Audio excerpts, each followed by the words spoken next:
My name is Evan Carter. I grew up in a small town tucked deep in northern Minnesota, the kind of place where your neighbors know what you had for breakfast before you do, where old rumors outlive the people who started them. It was the kind of town where you couldn't keep a secret, at least not for long. Except for this one. Some shadows don't belong to people. Some shadows learn how to become them. And once they do, they don't give the life back. It started during one of the longest winters I can remember, the winter I turned 23. The kind of cold that doesn't just bite, it burrows into your hands, into your lungs, into your mind. At the time, I worked the night shift at a gas station off Highway 71, the graveyard shift, midnight to 8 a.m. It wasn't much, but in a town like mine, you took what you could get. Most nights were dead quiet. The only sounds were the humming of the overhead lights, the occasional truck roaring past in the dark, and the whispering wind threading through the pine trees. Some nights, it felt like the world outside was holding its breath. Then came the night Ray walked in. He was a local trucker, salt-of-the-earth type, drove the same route for nearly 20 years. He wasn't the kind of guy who spooked easily, but that night his face was white, eyes wide. "Evan, why didn't you wave back?" I looked up, confused. "What do you mean?" "I just passed you on County Road 9, he said. "You were walking on the shoulder. I flashed my brights. You looked right at me. But you didn't wave." My stomach flipped. "I've been here all night," I said. Ray stared at me for a long time, like he was trying to make two things fit in his head that just couldn't. Then he muttered, "Then what the hell did I see?" and walked out. No coffee, no gas, nothing. Just gone. That was the moment something shifted, and deep down, I think part of me already knew. I'd been noticed. 2 nights later, I came home just after 3 a.m. My apartment sits at the very edge of town. Beyond it, there's nothing but trees and frozen quiet. The snow had fallen steady all night, that kind of heavy, thick snowfall that blankets everything, smoothing over the world. It was untouched, pure, white. Except for one thing, a single set of footprints. They started at the tree line behind the complex. No car tracks, no snowmobile trails, just boots. My boots. I know how that sounds, but I've owned the same pair for years. They have this small crack in the heel tread. The pattern was identical, and they led straight to one place, my bedroom window. I followed them with a flashlight, heart thudding louder than my footsteps. The beam danced across the snow, catching small flakes still drifting from the sky. Right below my window, the tracks stopped. Not turned around, not wandered away, just stopped. I unlocked my front door and rushed inside. Everything was untouched, no sign of a break-in.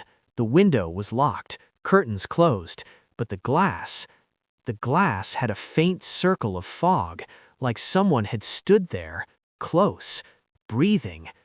I wiped the window and stared out at the snow. Then I caught my reflection, and for just a moment, a fraction of a second, I swear to you, it smiled before I did. I froze, my hand still on the glass, my breath held tight in my chest like it didn't want to come out. The reflection didn't hold for long, just long enough. That was the night I stopped looking in mirrors without meaning to, because I didn't trust what I might see. A week passed. The snow didn't let up, neither did the feeling. That sense of something just outside the corner of my eye, watching, waiting. I started keeping my curtains closed all the time. Didn't help. The feeling wasn't coming from outside anymore. It was like it had followed me in. Then one night, around midnight, my phone buzzed. FaceTime, Claire.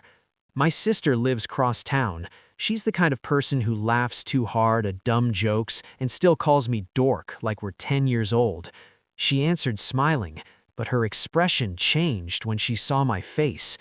"Wait, you're inside?" she asked. I nodded, confused. "Yeah, why?" She laughed awkwardly. "I just saw you, Evan. You were in the driveway. I opened the door and called your name, but you didn't say anything. You just walked off." I felt my heart slow, then pound. "I'm not there," I said. "Claire, I haven't left my apartment all night." She stared. I could see her face shifting, trying to understand, trying not to be afraid. "That person looked exactly like you," she whispered. "Same jacket, same walk, same smile." And he waved. Her voice cracked on the last word. I didn't sleep after that, not because I couldn't, because I didn't dare close my eyes. The next morning, I told Jenna, the girl I worked with at the gas station. She was quiet for a long time, then said something I didn't expect. "My aunt saw one before she died. They called it a doppelgänger." I scoffed. "I'm not dying." She didn't laugh, not even blink. "They're not always omens," she said. "Sometimes they're watchers." "Watching what?" I asked. "Watching you," she said. "Learning." And then she whispered something I'll never forget. "They only need to see you a few times before they don't need you anymore." That night, something changed. I couldn't sleep, not just because I was scared, but because something in the air felt wrong, heavy, electric, like the kind of stillness before a storm, except it was inside.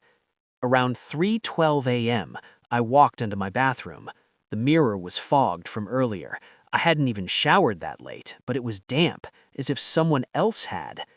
I leaned forward and wiped it clean. My reflection stared back. For a moment, everything was fine. Then, I moved, and it didn't. I tilted my head, and it stayed still. No lag, no glitch, just frozen. Until it moved, slowly, and caught up 5 seconds late.